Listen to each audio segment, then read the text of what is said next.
বাজারে সবজির দাম এখনও চড়া। কেজিতে দাম বাড়তি 10 থেকে 30 টাকা পর্যন্ত। ভোক্তাদের অভিযোগ, মৌসুমের শুরু থেকেই দাম নাগালের বাইরে।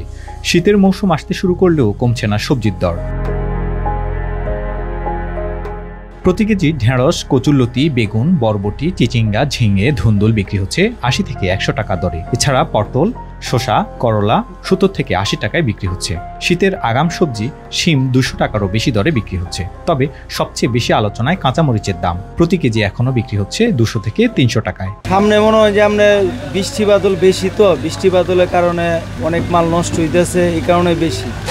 আবার আরেকটা হইলো যেটা কারণ বাজারে মনে করতে ডাইরেক্ট মালটা তো আমরা পাইতেছি না। এটা কারণ বাজারে কিন্তু হাত বদল হইতেছে, 1-2টা হাত বদল হওয়ার পরে কিন্তু আমরা কাছে আইতেছে। আর আমরা তো মেন কথা আমরা ধরেন যে ওই এক বস্তার তাইগা মাল কিনি 10 কেজি 20 কেজি করে মাল কিনি, দাম অনেক বাড়তেছে। বিক্রেতারা বলছেন এই বছর টানা বৃষ্টিতে ক্ষতিগ্রস্ত হয়েছে মাঠ ফসল, ফলে কমেছে মৌসুমী সবজির সরবরাহ। তবে ভোক্তাদের দাবি পর্যাপ্ত সরবরাহ রয়েছে বাজারে।